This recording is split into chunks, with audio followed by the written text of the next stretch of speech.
Ah non, je passe. Donc c'est la préparation de terrain. Ah ouais, carrément, ouais. C'est le bêtisier, là. Ok, donc la préparation de handicap, donc comment ça se passe pour l'instant?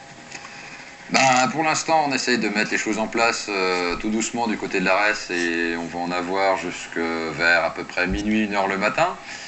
Il y a des petits décalages horaires, mais bon, ça, c'est les aléas du direct, on va dire. Puis là, on s'occupe des transferts et puis de se gérer les délégations pour qu'elles arrivent à bon port et puis qu'elles aient l'ensemble des informations qu'elles ont besoin pour les derniers détails techniques de ce côté-là. Ok, donc Et c'est pas de tout repos. et les grèves, ça vous a peut-être un petit peu. Ben, disons que ça a surtout condensé les arrivées en fait en début de soirée. Donc, ce qui fait qu'on a été obligé de solliciter beaucoup plus de personnes au niveau véhicule pour aller les transférer, puisque c'est là justement on a le plus de personnes à mobilité réduite avec des handicaps lourds.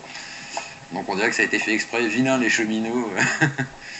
Mais disons, mis à part ça, on a quand même réussi à se débrouiller et à gérer les choses. Donc je suis quand même satisfait comment mon équipe arrive à se débrouiller aux quatre coins de France. Puis dans les autres pays étrangers, ça se passe bien. Tout le monde arrive à bon port. Pas juste une absente, mais elle arrivera demain. Parce que la personne, son chef de délégation, a oublié de lui signaler l'horaire de départ de train, dommage. Mais bon, c'est des petits aléas, des petits soucis de dernière minute qui se règlent facilement. Donc du moment que tout soit en ordre pour demain, c'est l'essentiel. Et donc demain, alors comment ça va se passer? Il faut faire un petit programme de la journée. Alors c'est prévu de 9 h à 1 h du matin. Entrée gratuite, forcément, parce qu'on veut que tout le monde puisse venir. Donc ce qui est prévu, c'est de 9 h jusqu'à 20 h un pôle de l'insertion sociale, citoyenne et professionnelle, avec des tables rondes, des ateliers artistiques, en initiation de premiers secours, la présence d'une écrivain public, des stands liés à l'emploi et à la formation, des stands, je dirais, culturels. Il y a un pôle sportif qui est prévu de 14 h à 18 h avec des sportifs de niveau mondial et paralympique dont tout le monde se moque, même s'ils ont 6 fois la médaille d'or aux Jeux paralympiques, alors que nos valides avec une médaille, ils ont droit à TF1 pendant 3 ans et au petit train des pièges jaunes. On ne donnera pas de nom, mais bon, au moins on leur remet un peu, on remet les pendules à l'heure avec ce genre d'occasion, puisqu'il y a des démonstrations, initiations et mises en situation sportive, avec sport collectif et individuel, comme l'escrime et le basket, ou même la boxe d'ailleurs, où ce sont d'ailleurs on aura la chance d'avoir de véritables juges nationaux handicapés, ainsi que normalement des boxeurs handicapés qui seront également là pour faire une petite démonstration. Il y a le pôle spectacle qui lui va commencer à 14 h 30 à la salle du Tambourin et va durer jusqu'à 1 h le matin avec du théâtre, du chant, de la musique, de la danse, avec des styles artistiques extrêmement diversifiés. Euh, D'ailleurs, à ce propos, on est bien content que la France fasse sa finale ce soir et pas demain. Ça fera plus de gens qui pourront venir. Ça, c'est des aléas qu'on aime bien, malgré tout.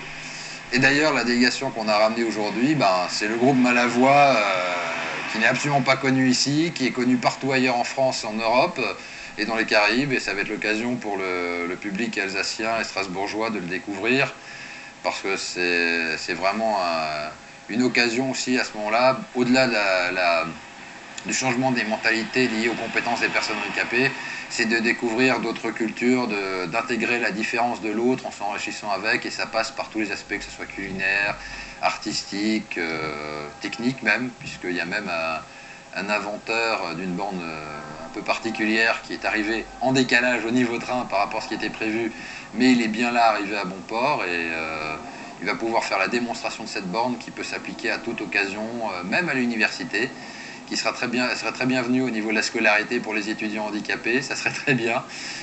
Donc c'est l'occasion aussi pour les officiels demain, puisqu'il y a un vin d'honneur prévu à 11 h, bah c'est l'occasion aussi pour eux de pouvoir découvrir cette borne et d'arriver à la mettre en pratique dès que possible avec l'université unique, si elle se met en place suffisamment tôt pour que ce type de dispositif puisse s'appliquer au moment des périodes des inscriptions.